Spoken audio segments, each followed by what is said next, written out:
What's going on, everyone? So, Sports Illustrated is coming out with all kinds of like different trade proposals and stuff like that with the Lakers, and most of them are centered around the Atlanta Hawks, which I think is interesting too.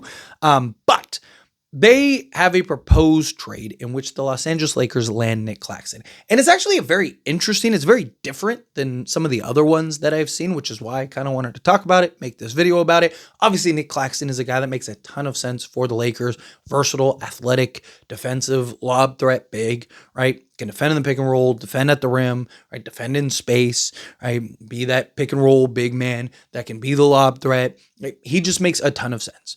And in my opinion, he's probably the most realistic center for the Lakers, right? As far as trades go, right? Because he's 26, right? Which is not old by any stretch of the imagination, right? He's a guy that makes a ton of sense, still young. But also, how many teams are signing up to take on Nic Claxton, and he also has 3 years still on his deal. It's around like $75 million. Brooklyn really wants to kind of clean the deck and clear salary. So if you're the Lakers, like you have kind of a leg up in that regard. Yeah, the Brooklyn Nets are in the Giannis business. They want to try to trade for Giannis. But even if they do, they're probably trading Claxton and Cam Johnson.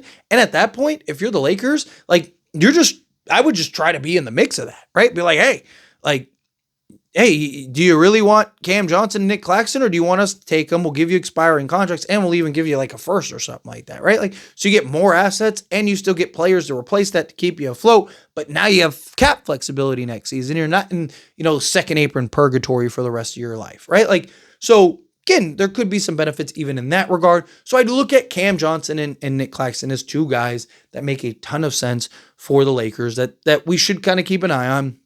Sean Marks and Rob Pelinka have a great relationship together, which is very important, right? When you're talking about, trades and stuff. Brooklyn and the Lakers have made trades before, particularly recently with the Dorian Finney-Smith trade. So there's options there. But to get into the proposed trade, right? Again, this is just a fun proposal that I wanted to talk about.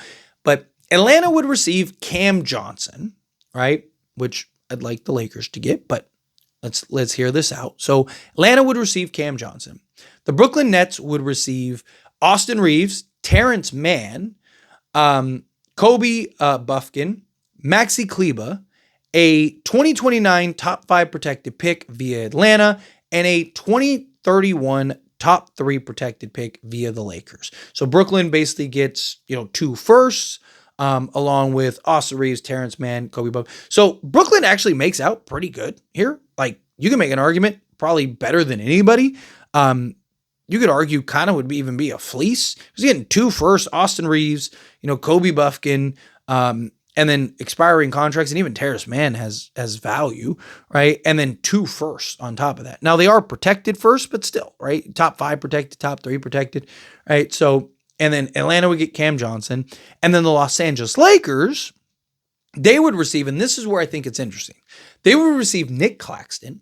On top of Nic Claxton, they would receive a 2025 first-round pick from the New York Knicks via Brooklyn, right? So that was part of the Mikal Bridges trade. So the Lakers would get a 2025 first. So you'd get Nic Claxton, a 2025 first, 2026 second-round pick via Atlanta, from Atlanta via Brooklyn, and then a 2027 second-round pick, their own via Brooklyn.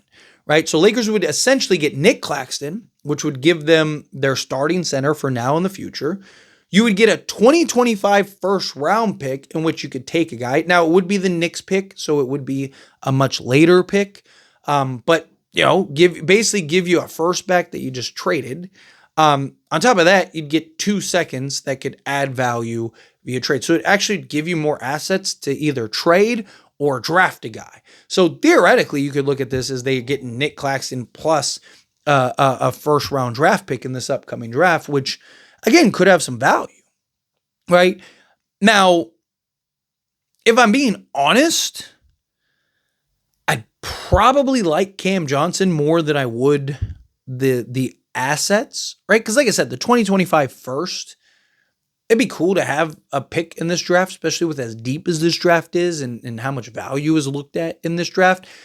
My issue is that like the Lakers are kind of in win now mode, right? So like I'd rather have the proven guy in Cam Johnson. I'd rather have the guy that you know what you're going to get from him, like the guy that you know is going to show up, has experience, and played in big moments, and is just coming off of a career year, right? So I'd rather the Lakers just like, hey, like you guys, everyone keep your picks. Like if you can get the seconds, that'd be cool. But instead of the first, like I'd rather just get Cam Johnson, right?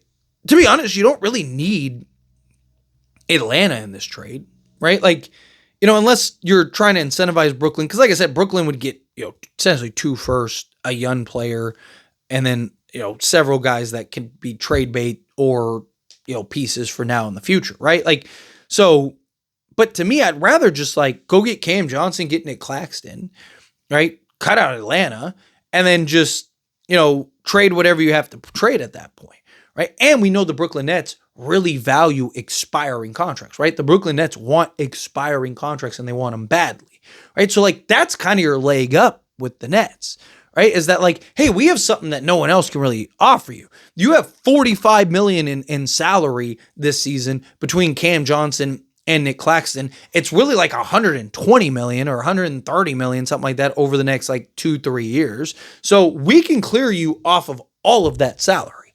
Like that has value in and of itself, right? That's like your selling point and talking point in and of itself, where it's like, hey, this is what we can offer you.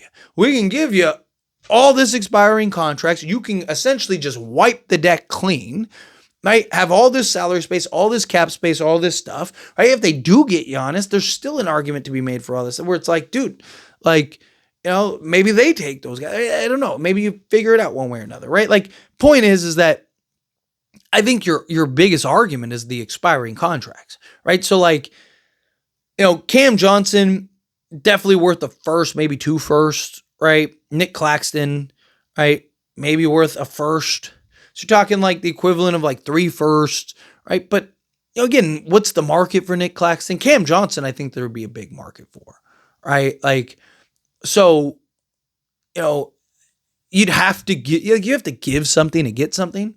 Right. So like if we got Cam Johnson and Nic Claxton, right, and you gave up like Austin Reeves, Rui Hachimura, I would want them to take on more salary. It'd be like, hey, we're getting you out of all this salary, so take on more. Because if you can clear some salary space, right? Like if you could clear like, so in a perfect world, could you get like Cam Johnson? So Cam Johnson, Nic Claxton gives you like $45 million, right? And then if you could do something where give Rui Reeves, that's $30 million.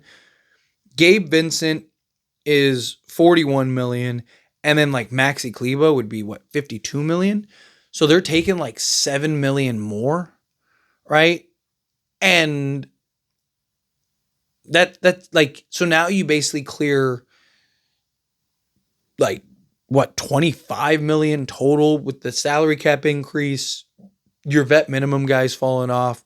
You could waive Shake Milton, he's on a non-guaranteed, so I'd give you another $3 million, right? Like you'd have essentially like almost $25 million in salary that would be freed up. And then LeBron, I mean, you could free up your full mid-level exception, and then on top of that, like an extra like $15 million in salary, like actual salary to sign a player or two. Right now, all of a sudden, you get 2 $8 million guys and then a full mid-level guy and replace that. And now you got Cam Johnson and Nic Claxton. You got like Cam Johnson, Nic Claxton, LeBron James, Luka Doncic, Dorian Finney-Smith, right? And then it's like, okay, go get 2 or 3 guys. Boom, you're in business. But anyway, as always, this is a discussion. Pass a question on you. Let me know your thoughts and opinions down in the comments below. Like I said, just a fun video, fun conversation. I saw the little post and I was like, hey, let's talk about it.